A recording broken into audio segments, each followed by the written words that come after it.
Bonjour. Dans cette leçon, revoyons les notions essentielles du deuil, du vécu de deuil et de son accompagnement. Si je vous dis les mots neutralité, bienveillance, non-jugement, empathie, écoute, vous serez probablement d'accord, n'est-ce pas? Le plus important est d'être présent, d'être là, être présent à soi et en soi. Accueillir ce qui se passe. Si vous accompagnez quelqu'un de proche ou que vous le fassiez de manière professionnelle, la présence est la chose la plus importante.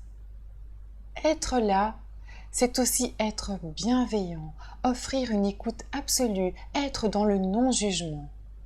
Être présent suffit déjà en soi.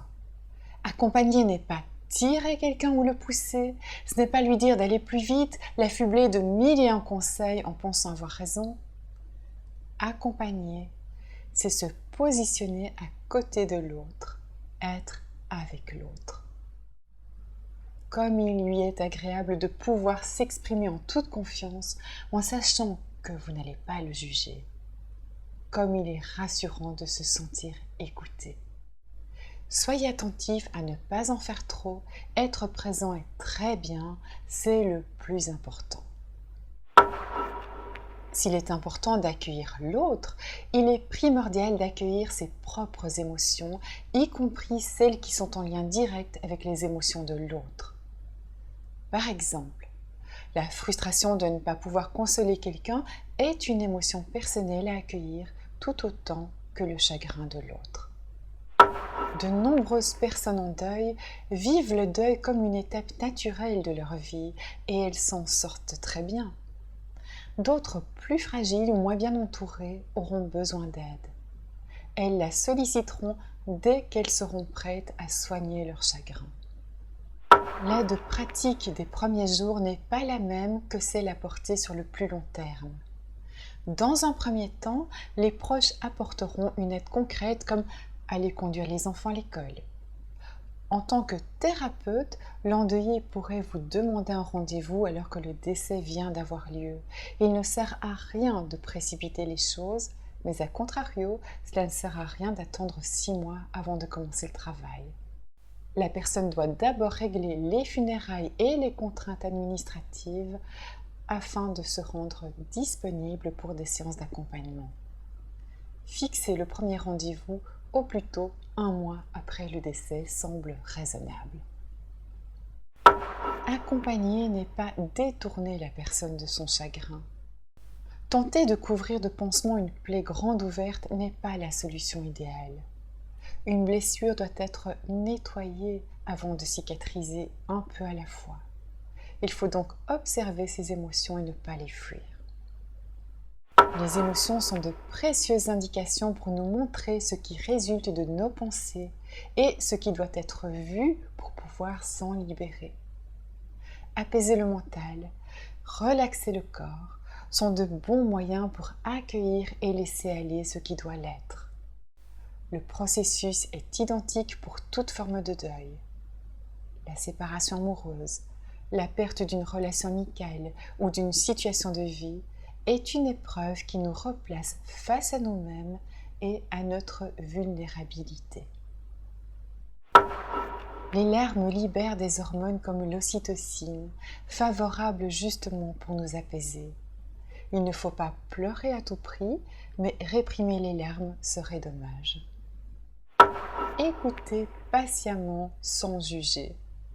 Dans le fait d'écouter, entendez qu'il n'y a pas le mot « parler ».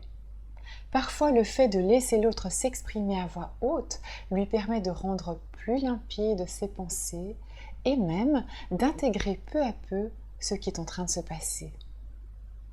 Une personne en grande souffrance qui éprouve le besoin d'en parler et qui peut le faire dans un cadre rassurant se sentira allégée de son fardeau. Répéter son histoire encore et encore est source d'apaisement. L'histoire sort, elle n'est plus contenue dans la tête. Une personne en deuil soutenue par plusieurs personnes aura l'opportunité de raconter son histoire de nombreuses fois sans épuiser son meilleur ami. C'est donc une bonne idée de fréquenter un groupe de parole.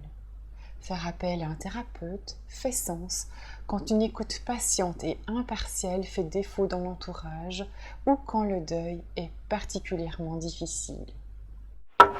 Certaines personnes ont besoin de parler, de s'exprimer et d'être accompagnées de cette manière-là.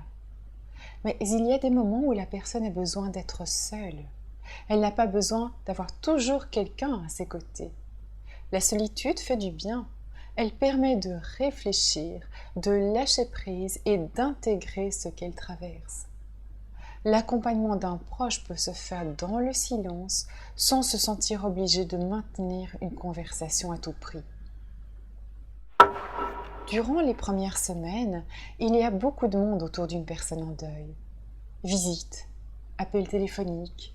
Puis, au bout d'un certain temps, les autres ont repris le cours de leur vie. Ils pensent aussi parfois qu'il serait peut-être temps de tourner la page, d'avancer.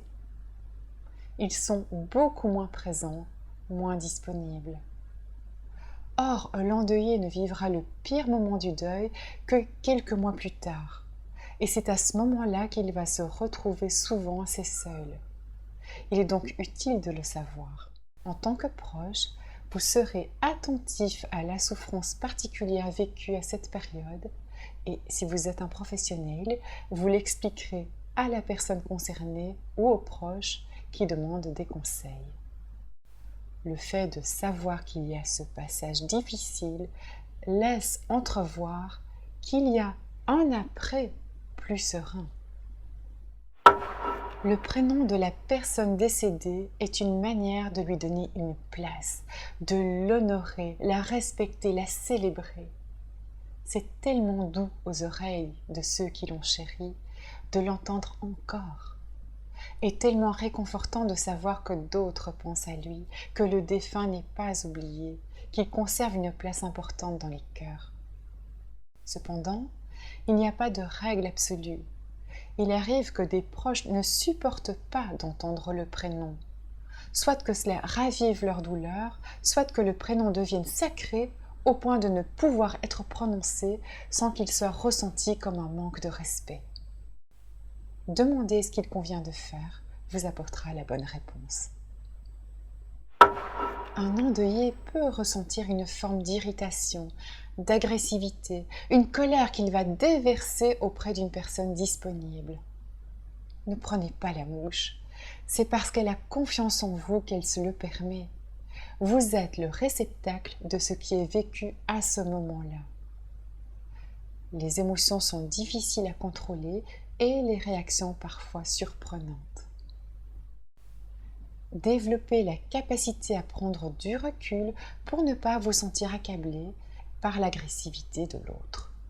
Inutile de s'offusquer et en même temps, inutile d'aller au-delà de vos limites sous peine de vous sentir dépassé. Le respect mutuel reste de mise. Soyez au clair avec vos limites et parlez-en calmement. C'est la personne en deuil qui prend les décisions. Laissez-la agir comme elle le souhaite, même si ça ne correspond pas à ce que vous pensez être idéal.